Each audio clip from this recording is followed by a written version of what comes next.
County Attorney and Mrs. Peters, read by Colleen T. Jeter.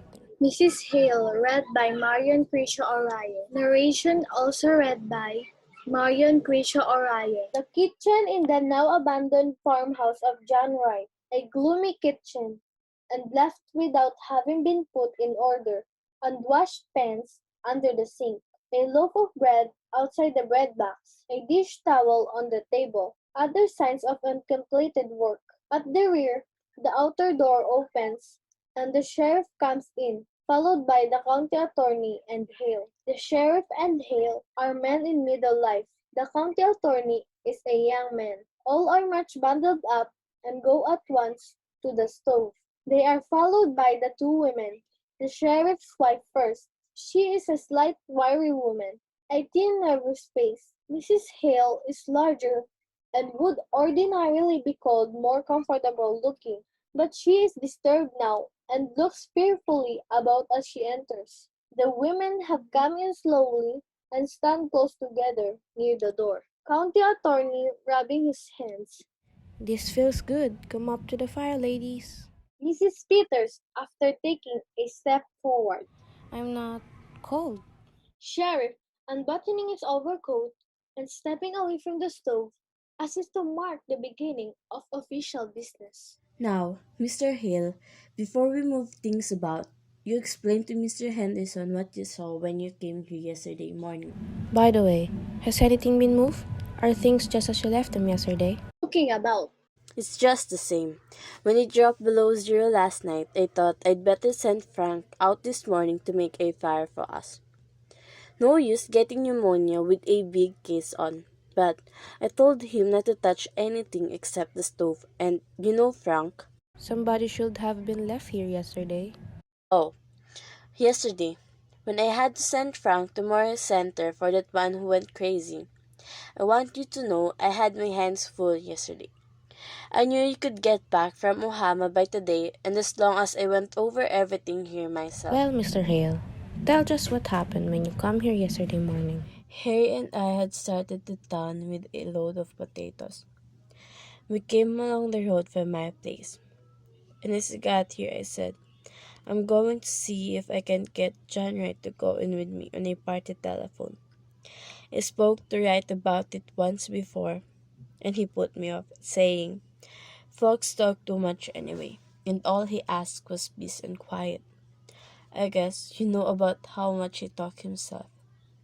But I thought maybe if I went to the house and talked about it before his wife, though I said to Harry that I didn't know as what his wife wanted made much difference to John. Let's talk about that later, Mr. Hale. I do want to talk about that, but tell now just what happened when you got to the house. I didn't hear or see anything. I knocked at the door, and still it was all quiet inside. I knew they must be up. It was past 8 o'clock.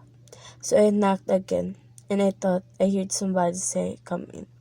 I wasn't sure. I'm not sure yet. But I opened the door. This door. Indicating the door by the which two women are still standing. And there in that rocker Pointing to it, sat Mrs. Wright. they all look at the rocker. What was she doing? She was rocking back and forth. She had her apron in her hand and was kind of pleating it. And how did she look? Well, she looked queer. How do you mean queer? Well, as if she didn't know what she was going to do next, and kind of done up. How did she seem to feel about your coming? Why, I don't think she minded. One way or other, she didn't pay much attention. I said, how do, Mrs. Wright? It's cold, ain't it? And then she said, is it? And went kind of pleating at her apron. Well, I was surprised. She didn't ask me to come up to the stove or to sit down, but just sat there not even looking at me. So I said, I want to see John. And then she laughed. I guess you could call it a laugh. I thought of Harry and the team outside, so I said a little sharp, can't I see John?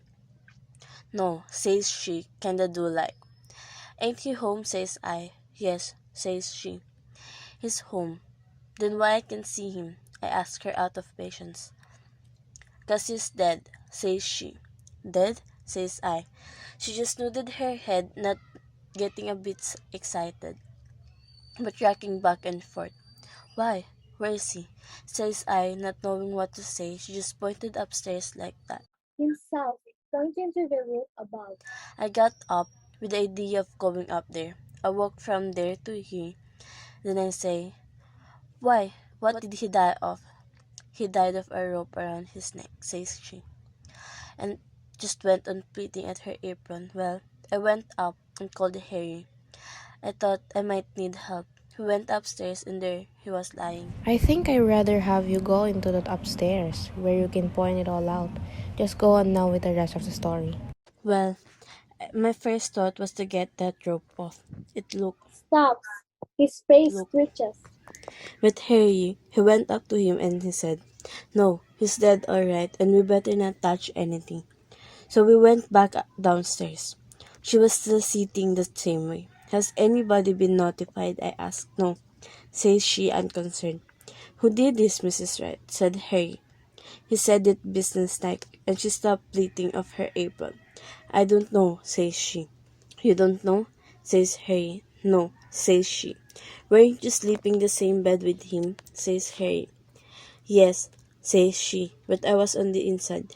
Somebody slipped off a rope around his neck and strangled him and you didn't wake up, says Harry. I didn't wake up, she said after him. We must look as if we didn't see. How could that be? For after a minute she said, I sleep sound. Harry was going to ask her more questions, but I said, maybe we ought to let her tell her story first to the coroner or the sheriff. So Harry went fast as he could to the Rivers place where there's a telephone. And what did Mrs. Wright do when she knew that you had gone for the coroner? She moved from that chair to this one over here, Pointing to a small chair in the corner. and just sat there with her hands held together and looking down. I got the feeling that I ought to make some conversation. So I said I had come in to see if John wanted to put in a telephone. And at that she started to laugh and then she stopped and looked at me scared.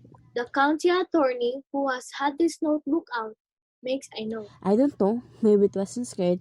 I wouldn't like to say it was. Soon Harry got back and then Dr. Lloyd came and you, Mr. Peters. And so I guess that's all I know that you don't. County attorney, looking around. I guess we'll go upstairs first, and then out to the barn and around there.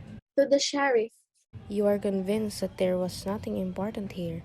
Nothing that... Nothing here but kitchen things. The county attorney, after again looking around the kitchen, opens the door of a cupboard closet. He gets up on a chair and looks on a shelf. Pulls his hand away, sticky. Here's a nice mess. The women draw nearer. Mrs. Peters to the other woman. Oh, her fruit? It did freeze. To the lawyer. She worried about that when it turned so cold. She said the fire'd go out and her jars would break. Well, can you beat the woman? Held for murder and worrying about her preserves. Guess before we're through, she may have something more serious. County attorney with the gallantry of a young politician. And yet, for all their worst, what will we do without the ladies? The women do not unbend. He goes to the sink, takes a dipper full of water from the pail, and pours it into a basin, washes his hands, starts to wipe them on the roller towel, turns it for a cleaner place. Dirty towels. Not much of a housekeeper, would you say, ladies? Mrs. Hale, stiffly. There's a great deal of work to be done on a farm. To be sure, and yet, They little bouts of it. I know there are some Dixon County farmhouses which do not have such roller towels. He gives it a pull to expose its length again. Those towels get dirty awful quick. Men's hands aren't always as clean as they might be. Ah, loyal to your sex, I see. But you and Mrs. Wright were neighbors. I suppose you were friends too. Mrs. Hale, shaking her head. I've not seen much of her of late years. I've not been in this house, it's more than a year. And why was that? You didn't like her? I like her all well enough. Farmers' wives have their hands full, Mr. Henderson. And then, Yes. looking about, it never seemed a very cheerful place. No, it's not cheerful. I shouldn't say she had the homecoming instinct. Well, I don't know as Wright had either. You mean that they didn't get on very well? No, I don't mean anything.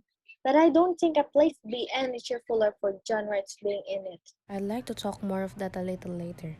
I want to get the lay of things upstairs now. He goes to the left where 3 steps led to a stair door. I suppose anything Mrs. Peters does will be alright.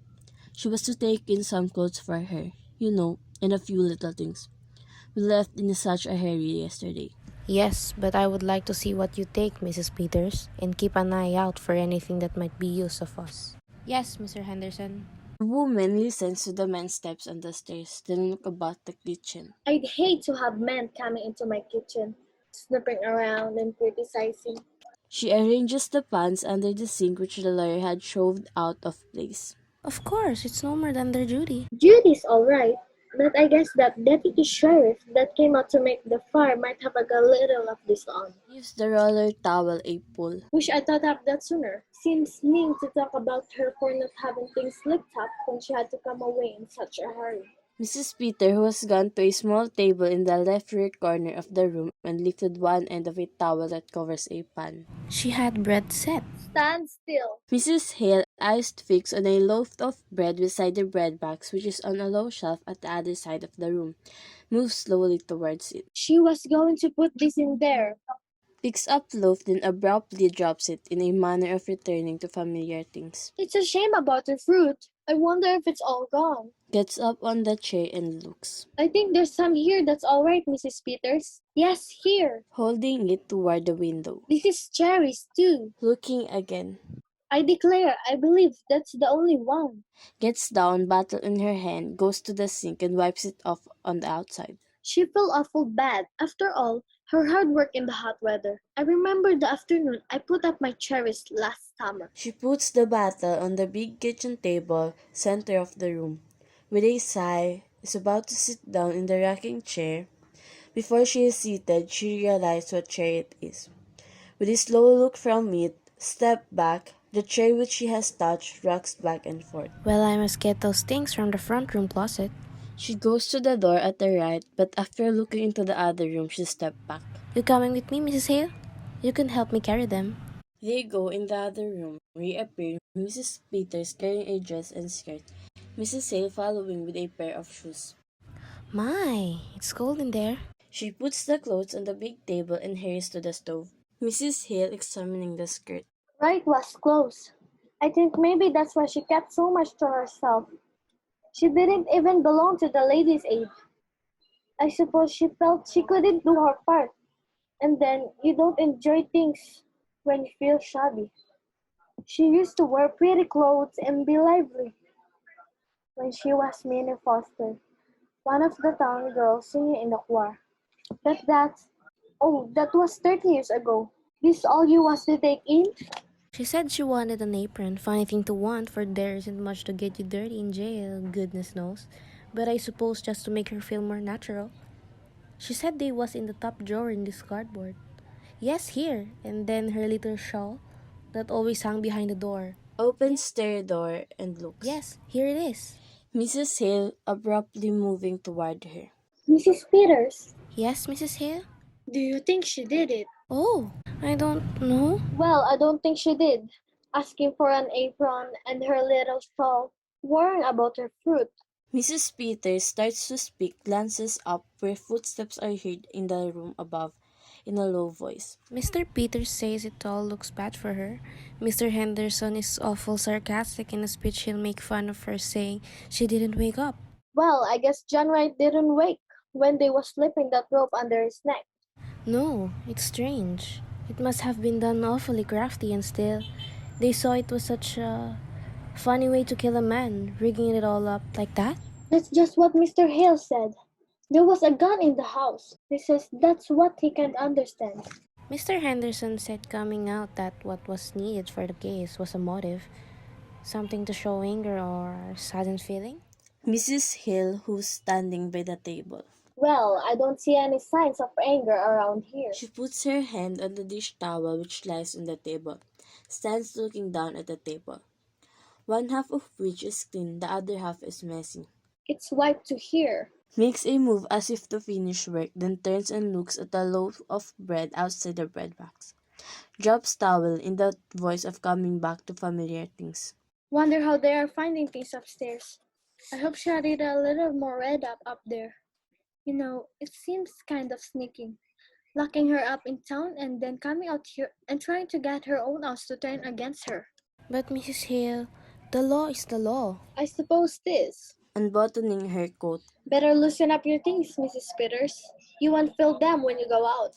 Mrs. Peters takes off her fur tippet, goes to hang it on the hook at the back of room, stands looking at the under part of the small corner table. She was piecing a quilt. She brings the large sewing basket and they look at the bright pieces. It's a log cabin pattern. Pretty, isn't it? I wonder if she was going to quilt it or just knot it. Footsteps have been heard coming down the stairs. The sheriff enters, followed by Hale and the county attorney. They wonder if she was going to quilt it or just knot it. The men laugh, the woman look abashed. Rubbing his hand over the stove, Frank's fire didn't do much up there, did it? Well, let's go out to the barn and get that cleared up. the men go outside. Mrs. Hale, resentfully. I don't know as there's anything so strange. Our taking up our time with the little things, while we're waiting for them to get the evidence. She sits down at the big table, smoothing out a block with decision. I don't see it's anything to laugh about. Mrs. Peters, apologetically. Of course, they've got awful important things on their mind. Pulls up a chair and joins Mrs. Hale at the table. Mrs. Hale examining another block. Mrs. Peters, look at this one. Here, this is the one she was working on. And look at the sewing. All the rest of it has been so nice and even. And look at this, it's all over the place. Why it looks as if she didn't know what she was about. After she has said this, they look at each other then start to glance back at the door.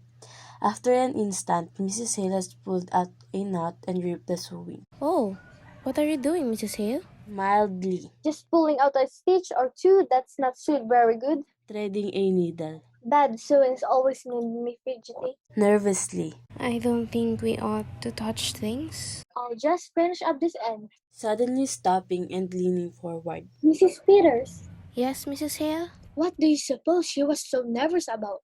Oh, I don't know. I don't know if she was nervous. I sometimes show awful queer when I'm just tired. Mrs. Hale starts to say something, looks at Mrs. Peters, then goes on sewing. Well, I must get these things wrapped up. They may be through sooner than we think. I Putting, wonder where I can find a piece of paper and a looking string. in cupboard, Why? Here's a birdcage. holds it up. Did she have a bird, Mrs. Hale? Why, I don't know whether she did or not. I've not been here for so long. There was a man around last year selling canaries cheap, but I don't know as she took one. Maybe she did. She used to seem real pretty herself. Glancing around, Seems funny to think of a bird here, but she must have had one. Or why would she have a cage? I wonder what happened to it. I suppose maybe the cat got it. No, she didn't have a cat. She got that feeling some people have about cats, being afraid of them. My cat got in her room and she was really upset and asked me to take it out. My sister Bessie was like that.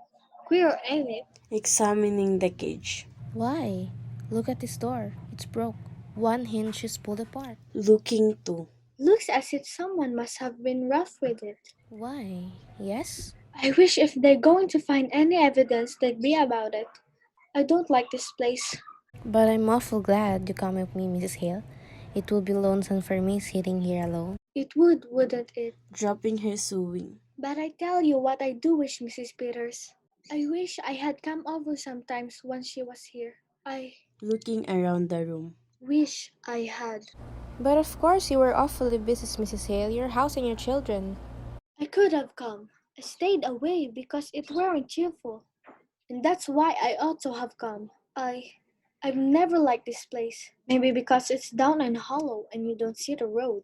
I don't know what it is, but it's a lonesome place and always was. I wish I had come over to see Minnie Foster sometimes. I can see now. Shakes her head. Well, you mustn't reproach yourself, Mrs. Hale.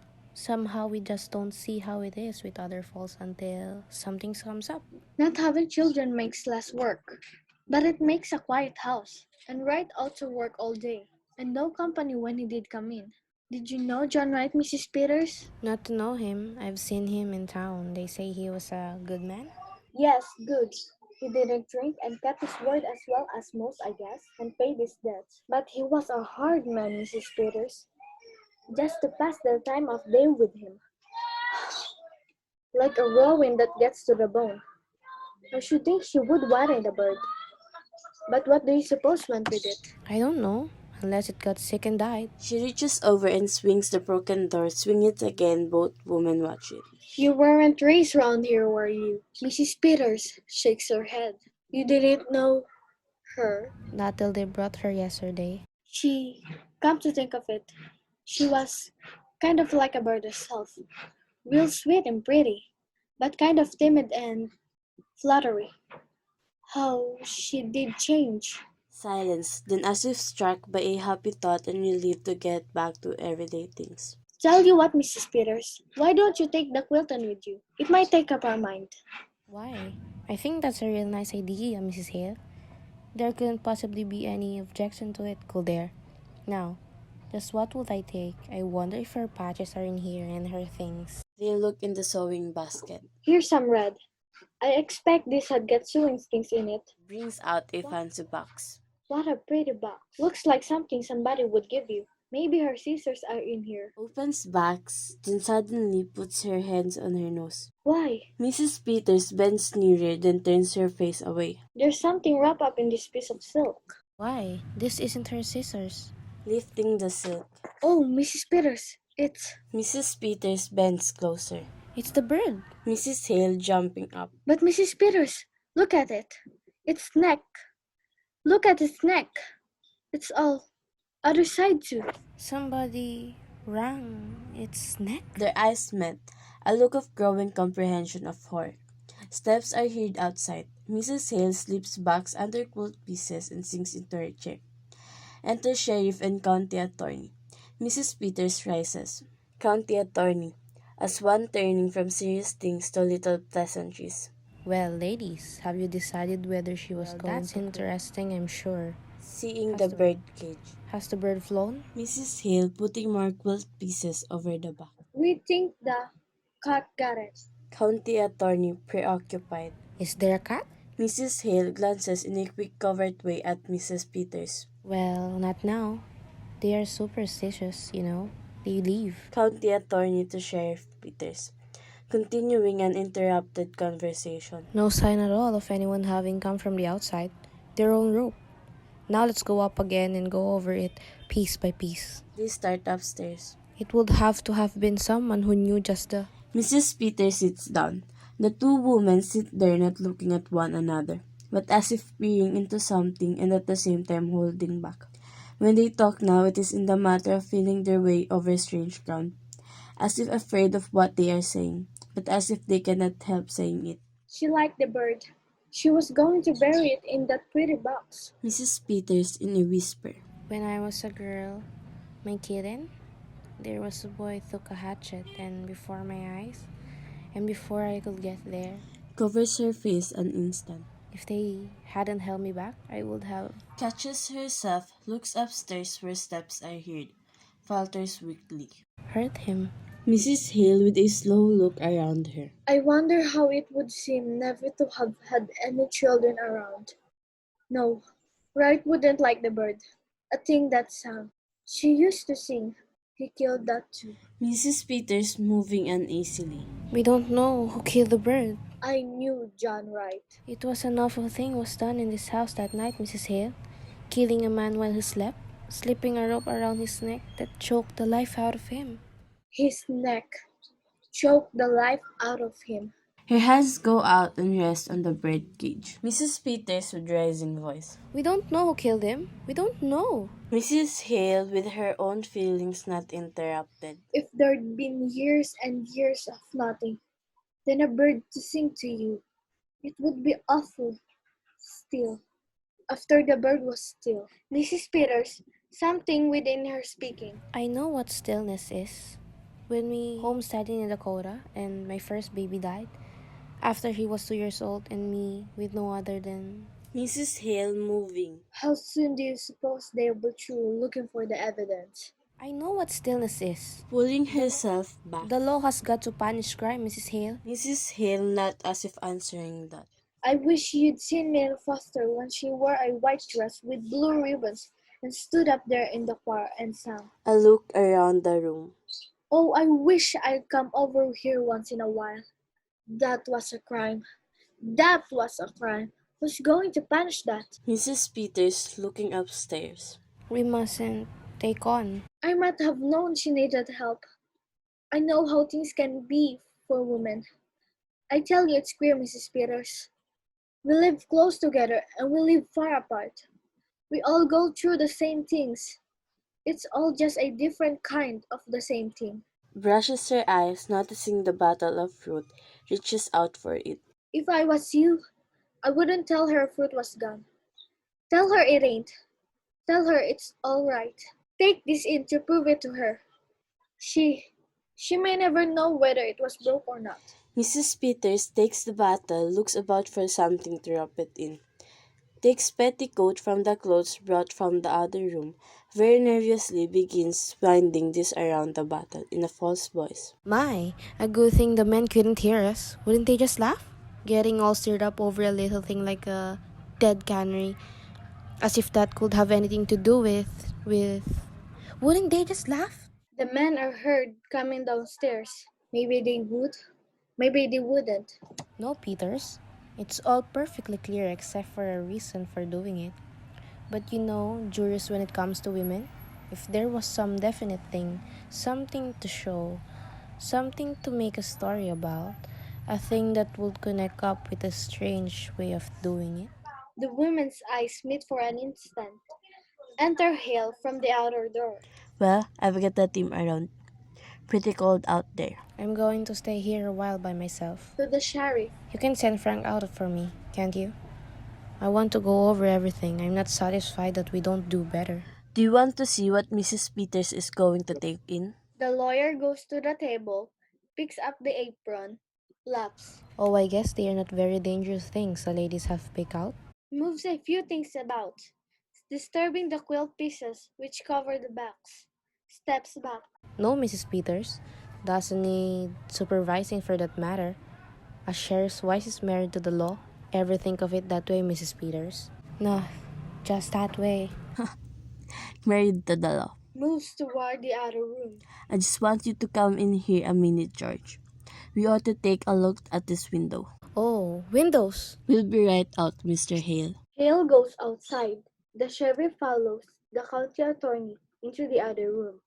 Then Mrs. Hale rises, hands tied together, looking intently at Mrs. Peters, whose eyes make a slow turn, finally meeting Mrs. Hale's. A moment, Mrs. Hale holds her. Then her own eyes point the way to where the box is concealed. Suddenly, Mrs. Peters throws back quilt pieces and tries to put the box in the bag she is wearing. It is too big. She opens box, starts to take bird out, cannot touch it, goes to pieces, stands there helpless. Sound of a knob turning in the other room. Mrs. Hill snatches the box and puts it in the pocket of her big coat. Enter county attorney and sheriff. Well, Henry, at least he found out that she was not going to quilt it. She was going to... What is it you call it, ladies? Mrs. Hale, her hand against her pocket. We call it, not it, Mr. Henderson. The end. Thank you for listening.